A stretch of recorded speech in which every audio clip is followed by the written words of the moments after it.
Let me tell you something that nobody in the paddock saw coming. Lewis Hamilton, seven-time world champion, the man who walked away from Mercedes, the most dominant team in Formula One history, to join Ferrari, went to Barcelona and just won. Not limped over the line on strategy, not inherited a victory from someone else's misfortune. He won. He built a lead, he controlled a race, he stood on the top step of the podium and raised his fist in the air while thousands of fans in the grandstands absolutely lost their minds. And here is the part that is going to make this even more remarkable. This was not just a race win. According to multiple reports, this result may have fundamentally altered the 2026 World Championship picture in ways that nobody was predicting even 24 hours earlier. Because the man who was leading the drivers' standings going into Barcelona, Kimi Antonelli, the 19-year-old Mercedes prodigy, the kid who had spent the first half of the season making every other driver on the grid look slightly ordinary, he did not finish the race. He pulled over onto the grass with 4 laps remaining. 4 laps! And in those 4 laps, an entire championship narrative shifted. Now, I want to be clear, this is not just a story about one driver winning and another driver not finishing. What happened in Barcelona on June 14, 2026 is a story about strategy, about pressure, about courage under impossible conditions, and about a man who every pundit had started quietly writing off, proving that the greatest drivers in the history of this sport do not simply stop being great. So stay with me, because there are details in this race that are going to change how you see the 2026 season entirely. The timeline, the decisions, the radio messages, the timing of those virtual safety cars, every piece of it connects, and by the time we work through all 5 sections of this breakdown, you will understand exactly why Barcelona has put the entire championship on notice. Let us go back to the beginning of the weekend and walk through this properly. Going into the race, the weekend story was not Hamilton, it was George Russell, coming off a difficult Monaco round where, according to reports, he dropped 68 points behind teammate Antonelli in the standings. Russell arrived at the circuit to Barcelona-Catalunya with something burning in him. He topped free practice 1, he topped free practice 3, and when it came to qualifying, he delivered a lap that was 0.064 seconds faster than anyone else in the world. Let that sink in. 0.06 of a second separating pole position from second place. Hamilton was right next to him on the front row, and Antonelli, whose sources claim had been the most consistent performer of the 2026 season, qualified third. Third. For the first time all year, the championship leader had not been on the front row. That statistic alone told you that this weekend was going to be different. Fernando Alonso, the double world champion, was racing at his home Grand Prix in front of a crowd that treats him somewhere between a football star and a national monument. But Aston Martin had replaced components in his car, meaning he had to start from the pit lane after originally qualifying 22nd, which, to be honest, if you were 22nd anyway, the pit lane start costs you very little. But the optics of Fernando Alonso starting from the pit lane at a Spanish Grand Prix are rough, and both he and the crowd knew it. The real wild card going into the race was the Barcelona heat. Track temperatures were already exceeding 50 degrees Celsius before the formation lap began. Pirelli had allocated softer compounds than in previous years, and the paddock consensus was that tire management was going to be the defining factor of the afternoon. Most teams predicted a 2-stop strategy. A few were looking at the data and wondering if something more creative was possible. Ferrari, as it turned out, were one of those teams doing that extra thinking, and that extra thinking is why this race ended the way it did. When those 5 red lights extinguished and the 2026 Barcelona Grand Prix came to life, the opening seconds told you a great deal about how the next 90 minutes were going to unfold. Russell made a brilliant start. He held off Hamilton coming into the first corner and kept the lead despite Hamilton's choice of soft tires, which should, in theory, have given him superior grip off the line. Instead, as sources confirmed after the race, the soft compound gamble did not deliver an immediate positional gain at the front. Hamilton stayed second. The early order settled quickly. Russell, Hamilton, Antonelli, Norris, Verstappen, exactly as they had qualified. Clean, orderly, a little too quiet for a sport that thrives on chaos. That quiet wouldn't last very long. Leclerc, Ferrari's other driver, had crashed out in Q3 and started 10th, but on the very first lap he gained 3 positions through a combination of good starts from those around him and his own aggressive but controlled launch. Leclerc charging through the field in the opening laps is one of the most exciting sights in Formula One because he does it in a way that looks completely natural, like a man walking through a crowd rather than fighting through one. Meanwhile, at Red Bull, young Ishaq Hadjar was experiencing the precise opposite. He fell from 6th on the grid to 14th in the opening lap. That's 8 places lost in less than 90 seconds. In Formula One terms, that's a catastrophe, the kind of opening lap that makes you wonder what went wrong before you even finished your opening lap of coffee. Hadjar's recovery drive over the rest of the afternoon would become one of the more underappreciated stories of the race. We will come back to him. The opening stint quickly established a problem that every team in Barcelona was watching closely. The soft tires, which Hamilton and a handful of others had chosen, were degrading at an alarming rate in the heat. By lap 10, Russell had built a 3-second gap over Hamilton, but his raw pace had already dropped by nearly 2 seconds compared to his opening laps. Norris was on the radio reporting that he was sliding everywhere. Verstappen said he was wobbling on the straights. I want to repeat that for emphasis. Max Verstappen said his car is wobbling on the straights.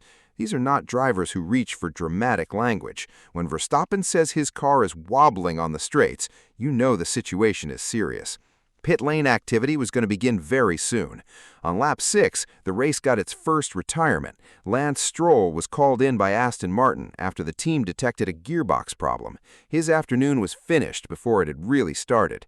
Stroll has had a tough season by multiple accounts, and a gearbox failure in the opening laps of the Spanish Grand Prix is exactly the kind of result that adds to a difficult narrative. Aston Martin would later lose Alonso as well, meaning they had a completely pointless afternoon in a race that, frankly, they needed to perform well in, given where they sit in the constructors' standings. Cadillac also made a proactive decision during this phase, pulling Valtteri Bottas out of the race as a precaution after detecting what sources described as a technical concern. Bottas, who had been running in the points in the early laps, was thus handed his 3rd retirement of the season through no fault of his own, which, if you were Bottas, must feel like the sport is personally following you around with bad news. Hadjar, recovering from his dismal opening lap, began working his way back through the field with a series of moves that showed real intelligence from the young Frenchman. He picked off the Alpine pair, Gasly and Colapinto, methodically, not rushing, picking his moments. Leclerc, similarly, was building momentum in a way that made the Ferrari garage very happy, and the drivers in front of him somewhat less so. He found a gap around the outside of Piastri heading into turn 3 and made the overtake stick to move into 6th place, setting his sights on Verstappen just ahead. Meanwhile, further back, Gabriel Bortoleto was having a difficult afternoon for Audi. He had qualified 12th, but lost ground at the start, finding himself stuck in traffic and unable to match the pace he had shown during the practice sessions. These midfield stories matter more than they sometimes get credit for, because the Constructors' Championship is decided across the entire field, not just at the front. Every point from 9th place, 10th place, 11th, it all adds up across a season. At the front, the tire situation was reaching its natural conclusion. On lap 12, Hamilton came into the pits first, switching to the harder compound. Russell followed shortly after, and Mercedes executed the stop brilliantly. Russell returned to the circuit in front of Hamilton and kept the race lead. It was textbook pit work, the kind of stop that looks completely routine but requires precision and communication across an entire team to pull off cleanly under pressure. Hamilton was 5th on track after his stop, with Antonelli, Norris, and Verstappen still on older tires ahead of him. A Racing Bulls pit stop for Lawson went less smoothly. A 6.3-second stop dropped him out of the points entirely, a frustrating moment for a team that had been quietly accumulating a solid points wall. Over the next few laps, the rest of the front-runners filed into the pits: Norris, Verstappen, Antonelli. The order reshuffled and settled. And then Ferrari, watching the numbers, listening to their driver, made the call that changed everything about this race. On lap 23, Ferrari called Lewis Hamilton back into the pits, stop number 2. Now that might not sound remarkable to someone who does not follow Formula One closely, but here's why it matters. The paddock consensus was a two-stop race. Most teams had planned 2 stops. Ferrari was committing to 3. This was not a safety car-triggered opportunity or a reactive call. This was Ferrari looking at the data, looking at Hamilton's tire life, looking at the gap to Russell, and deciding to go against the grain. It was a genuine strategic gamble in a sport where conservative calls are often the safer option, and it appeared to pay off almost immediately. Hamilton came out of the pits on fresh medium tires and started posting times around 2.5 seconds per lap, faster than Russell. 2.5 seconds per lap is not a small margin in Formula One. Over 10 laps, that's 25 seconds. It means Ferrari's gamble was not just slightly clever, it was dramatically, visibly, undeniably correct. Hamilton had gone from sitting behind Russell and Antonelli to holding what the timing screens showed as the net race lead, based on the gap he was building in the field. The fastest lap indicator next to his name told the whole story. He was flying.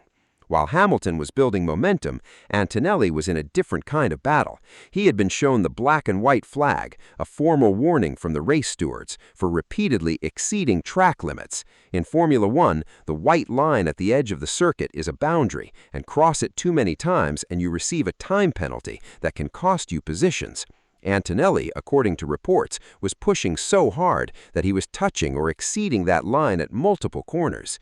His race engineer was heard on the team radio asking him to be Careful, reminding him in no uncertain terms, let's not slow each other down by racing. That is team radio code for, please stop doing the thing that might get you penalized while you are in second place in a Formula One Grand Prix. Now, I have a great deal of admiration for Antonelli as a racer. He's 19 years old, he's incredibly talented, and watching him push at the limit is genuinely exciting. But the track limit situation was a real risk, and McLaren, watching Norris stuck behind Antonelli and losing ground, reportedly flagged the situation to the FIA directly, citing the number of times Antonelli had gone over the white line. Whether that complaint influenced any official action is not confirmed, but it raised the temperature of the battle considerably. The situation at the front of the race was now a three-way story. Hamilton on fresh tires pulling away, Russell managing older rubber in the lead while watching Antonelli in his mirrors, and Antonelli trying to close down Russell while simultaneously avoiding a penalty. Ferrari told Hamilton that another stop was going to be needed, his third and final one, and they needed to manage the timing perfectly. Then, as if the racing gods had decided Ferrari deserved a break, Fernando Alonso pulled off the circuit to retire from his home Grand Prix. A virtual safety car was immediately deployed, bringing the entire field down to reduced speed. This was Ferrari's window. They called Hamilton in for his final stop, giving him fresh, hard tires, and because the VSC meant everyone was driving slowly, he barely lost any time. He returned to the circuit with 24 laps remaining, still in the race lead, now with the freshest tires of anyone at the front of the field. His advantage over Russell was just under 3 seconds. That sounds small. In practice, with 24 laps on fresh, hard rubber against a Mercedes on older tires, 3 seconds was already effectively decisive. Hamilton knew it, his team knew it, and probably, if they were honest with themselves in that moment, Russell and the Mercedes garage knew it too. What followed over the next 15 laps was a masterclass in controlled aggression. Hamilton was not sprinting away recklessly. He was building the gap methodically, lap by lap, a few tenths at a time, making sure his tires were in the right window, making sure his pace was sustainable. It was the kind of driving that people who have watched Hamilton for 20 years recognize immediately. This was the Hamilton who could find pace when he needed it and manage the car when he needed to. The complete package operating at peak ability under enormous pressure. With 5 laps remaining in the 2026 Barcelona Grand Prix, the race still had one enormous story left to tell. Antonelli, the championship leader, had spent much of the second half of the race behind Russell in second place, being held back by the track limits warnings and his team's instruction to manage the situation carefully. But with the race winding down and the points on the line, something in Antonelli snapped, in the best possible way. He went for the move on Russell. He found the gap. He got past. For approximately 60 seconds, the 19-year-old was running in second place in the Barcelona Grand Prix, having made a brilliant overtake on his own teammate. It was exactly the kind of moment that championship legacies are built from. And then his car started slowing. According to reports from the circuit, Antonelli had broken the end plate on his front wing, a component that, once damaged, changes the aerodynamic balance of the car significantly. He could feel it immediately. He reported the issue. The car was getting slower, and then, with the cruelest possible timing, he had no choice but to pull over onto the grass beside the circuit. Retired, 4 laps from the checkered flag. At the exact same moment, and this is not an exaggeration, this happened within minutes, Charles Leclerc was also coming to a halt on the other side of the circuit. His power steering had reportedly failed. He had gone through the gravel trap, and he was also out of the race. 2 Ferraris retiring in the final laps would normally be a complete disaster for the team. But this race was different because the lead Ferrari was already so far ahead that neither retirement changed the outcome. Hamilton was untouchable. A second virtual safety car was deployed to deal with Antonelli's stranded Mercedes, but by the time racing resumed for the final few laps, the gap between Hamilton and Russell was so large that a chase was simply not possible in the remaining distance. When Lewis Hamilton crossed the line, he was 19.5 seconds ahead of George Russell. 19.5 seconds. That is not a photo finish. That is a statement. Lando Norris came home in third, and in doing so, completed something that nobody had achieved in 58 years. The Formula One podium at the 2026 Barcelona Grand Prix was entirely British. Hamilton, Russell, Norris. 3 drivers from the United Kingdom, 3 former teammates, 3 very different stages of their careers, sharing a podium that the history books will mark as the first all-British Formula One podium since 1968. I cannot overstate how significant that is. The sport has changed so dramatically since 1968. The cars, the tracks, the technology, the money, the global reach, and yet this particular piece of history had not been repeated in nearly 60 decades. On a personal level, watching those 3 drivers stand on the podium together is one of those moments where even people who are not regular Formula One viewers can appreciate what they are seeing. Max Verstappen finished 4th for Red Bull, having been outqualified and outraced on a track that historically has been good for him. Oscar Piastri was 5th for McLaren, and Isack Hadjar, who we noted earlier had fallen from 6th to 14th on the opening lap, brought his Red Bull home in 6th. That recovery drive deserves more attention than it is likely to get given the drama elsewhere in the race. To go from 14th back to 6th in a single Grand Prix, in conditions this demanding, through traffic this competitive, is genuinely impressive. Hadjar is a driver who, according to multiple paddock sources, is quietly building a case for himself as one of the more complete talents in the current field. His afternoon in Barcelona strengthened that case considerably. The midfield told its own stories. Pierre Gasly had an excellent afternoon for Alpine in 7th, running a clean race and staying out of trouble in a weekend where trouble seemed to find almost everyone at some point. Liam Lawson and Arvid Lindblad from Racing Bulls moved to 8th and 9th after Franco Colapinto received a 10-second post-race penalty for a yellow flag infringement on the road, dropping him to 10th. Alpine had also deployed team orders during the race to get Gasly ahead of Colapinto, which Colapinto reportedly objected to over the radio, describing his teammate as not even pushing before the instruction came through. The radio exchanges between teammates in Formula One are one of the more entertaining and occasionally uncomfortable windows into the real dynamics within a team, and Barcelona gave us several memorable ones. Bortoleto, Sainz, Ocon, and Perez completed the classified finishers. Alex Albon was not classified as a finisher, having fallen 8 laps behind the field after stopping for a technical fix on his Williams. Both Williams drivers were also under investigation after the race for starting procedure infringements, adding another layer of administrative complexity to what was already a very eventful afternoon. The 7 retirements, Stroll, Bottas, Behrman, Alonso, Hülkenberg, Leclerc, and Antonelli, reflected just how brutal the Barcelona conditions were on machinery as much as tires, and the DNFs of Antonelli and Leclerc in the final laps made this one of the most dramatic final phases of a race that the 2026 season has produced so far.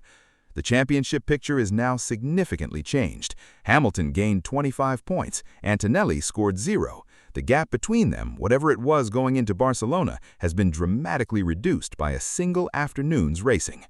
Let us take a breath and think about what this race means beyond the immediate result, because I think there are several threads here that deserve proper analysis rather than just excitement. The first and most obvious thread is Hamilton himself. There has been a particular narrative building around him since his move to Ferrari. The narrative goes something like, Hamilton is one of the greatest drivers in history, yes, but he is also getting older, and the Ferrari project is as much a romantic send-off as it is a genuine championship campaign. That narrative got a lot quieter on Sunday evening in Barcelona. What Hamilton did in this race was not just impressive in isolation, it was impressive because of what it required. It required him to manage a soft tire start that did not immediately give him the lead. It required him to trust a 3-stop strategy in a race where everyone else was planning 2. It required him to produce hot laps on demand during his second and third stints to justify Ferrari's gamble. It required him to maintain composure during the VSC phase and not make any errors when the pressure was highest. And it required him to see out the final 24 laps of a 50 degrees Barcelona Grand Prix on fresh tires without making a single significant mistake. He did all of that, every single element.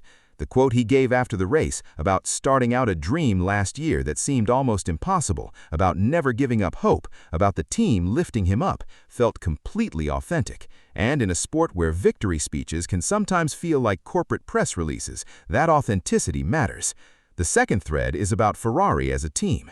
Their strategy call on lap 23 was not a lucky guess. It was data-driven, it was bold, and it was executed perfectly. The timing of Hamilton's final stop under the VSC was not something they engineered. You can't plan for another driver retiring at exactly the right moment, but their ability to react to that window instantly and execute the stop without error showed a team that is operating with real precision. Ferrari have historically been a team where strategy mistakes have cost them at crucial moments. In Barcelona, their strategy was the reason they won. The third thread, and perhaps the most consequential for the rest of the 2026 season, is Antonelli and the championship picture. According to sources, the investigation into the cause of Antonelli's retirement is ongoing. Whether the end plate damage was caused by contact during his overtake on Russell, by track debris, or simply by the mechanical stress of racing at the limit in extreme temperatures is not yet officially confirmed. But the timing of that retirement, 4 laps from the finish, while fighting for second place, raises questions that will follow the season through its next several rounds. Antonelli is 19 years old, he is enormously talented, and his season up to this point has been genuinely impressive. A single DNF does not define a championship campaign, but it shifts momentum, it gives rivals belief, and in a sport where psychological advantage is as real as mechanical advantage, that shift matters. Mercedes will be working harder than ever this week to understand what went wrong and make sure it doesn't happen again. The fourth thread is about the broader competitive picture of 2026. Mercedes came into Barcelona with their championship leader and their pole sitter. They leave without a race win and with Antonelli scoring no points. Ferrari leave with a victory and 25 points added to their tally. Red Bull, McLaren, and Alpine all scored in the points, meaning the championship contest remains competitive across multiple teams. This is precisely what Formula One needs, a season where the result of any given race is not predetermined, where strategy can overturn grid positions, where a single virtual safety car at the right moment can change everything. Barcelona delivered all of that. One more thing I want to address before we close out. There is a detail in this race that I think gets overlooked in discussions focused on the championship and the podium. The first all-British podium in Formula One since 1968. Hamilton, Russell, Norris, 3 men from the same country who grew up watching each other, who raced each other in junior categories, who have been teammates, rivals, friends, and competitors across multiple seasons and multiple teams. To see all 3 of them on the same podium in Barcelona is the kind of story that transcends the sport. It's a moment that British sports history will note, and it deserves to be celebrated as such, independent of the championship implications and the strategy debates and the retirement drama. It's simply one of those things that reminds you why people spend decades following this sport, because occasionally, on a hot Sunday afternoon at a circuit in northern Spain, something genuinely historic happens that nobody was quite expecting, and you get to see it. What comes next for the 2026 season depends on how quickly Mercedes can understand and correct what went wrong, how Ferrari can maintain the momentum this result gives them, and whether Antonelli can bounce back from a retirement that will have stung deeply. The calendar continues, the teams return to their factories, and the championship calculations begin again. But the story of the 2026 Formula One season has been fundamentally rewritten by what happened in Barcelona. Hamilton is back, Ferrari are real contenders, and the championship is wide open. Honestly, for a sport that sometimes gets accused of being predictable, this season is anything but.